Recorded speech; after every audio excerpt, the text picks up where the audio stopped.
စိုးရနဲ့ဖက်ဆက်လုပ်တဲ့နိုင်ငံလုပ်ငန်းတွေနဲ့ပတ်သက်ပြီးတော့အမြတ်လုံးဝမရရှိတဲ့လုပ်ငန်း21ခုကိုကျွန်တော်တင်ပြရခြင်းဖြစ်ပါတယ်။အဲ့ဒီလုပ်ငန်း21ခုဟာ2016 2019 2018အထိအမြတ်ကိုမရသေးပါဘူး။ပြောချင်တာကအစိုးရကကျွန်တော်ဒီကဏ္ဍတွေကိုအားလုံးပေါင်းလိုက်ချိန်မှာ US ဒေါ်လာ129တန်းမြန်မာကျပ်ငွေ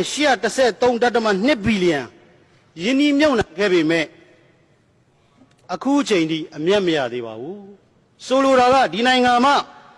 မွဲရင်ဘယ်နိုင်ငံမှမွဲတဲ့အကြောင်းမရှိတော့ဘူးအဲ့တော့နိုင်ငံပိုင်နဲ့ JB လုပ်နေတဲ့လုပ်ငန်းတွေမှာစိုက်ပျိုးရေးအမတ်စင်နှစ်စိုက်ပျိုးရေးနဲ့ Singapore Plantation 2016-19ကနေ000ပါပဲ3ငါးလုပ်ငန်း Seafoods Limited နဲ့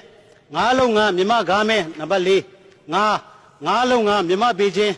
000ပါပဲနောက်မြန်မာစိတ်ကားအာဏာပိုင် US ဒေါ်လာ8တန်းကုမ္ပဏီဘက်ကတန်း20ဒါပေမဲ့000ပါပဲမြန်မာတင်မောချင်း000ပါပဲ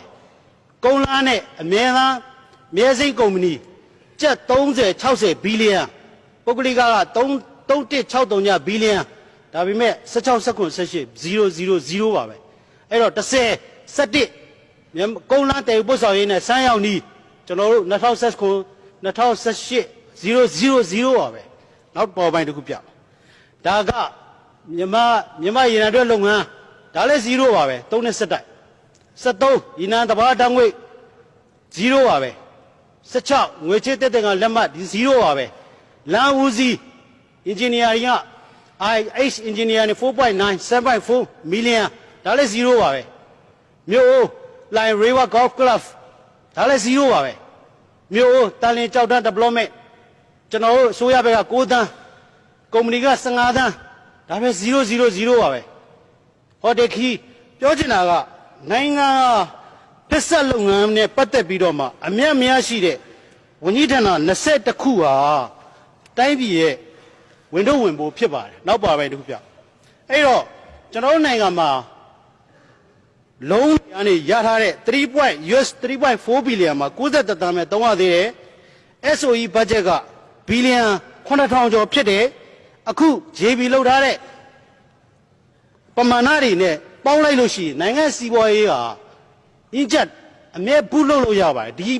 ဒီပမာဏအနေနဲ့တိုင်းပြည်စီးပွားရေးကိုတက်လို့ရအောင်လုပ်လို့ရအောင်တက်လို့ရအောင်လုပ်ရင်နိုင်ရသားနဲ့ဒီကိစ္စတွေပေါ်မှာကျွန်တော်တို့စောင့်ကြည့်ဖို့လိုနေပါပြီတိုင်းပြည်စီးပွားရေးဟာဒီပတ်စံ3နေရာရတဲ့ပတ်စံနဲ့လုံးရင်တော့တော်တော်တက်နေတော့ပါပြီဆိုရဝန်ကြီးဌာနဘတ်ဂျက်တွေကိုကျွန်တော်အားမကိုးဝဲနေဆိုရင်ဒါကိုပြောချင်တာပါဒါကြောင့်မို့အရှုံးပေါ်နေတဲ့အစိုးရဖက်ဆက်လုပ်ငန်းနဲ့ပတ်သက်ပြီးတော့မှမူဝါဒတွေလုပ်ငန်းစဉ်တရားအမြန်တွေပေါ်ဆောင်ရွက်ဖို့လိုအပ်နေပါပြီနိုင်ငံပိုင်စီးပွားရေးလုပ်ငန်းတွေရောနောက်လွတ်တော်နဲ့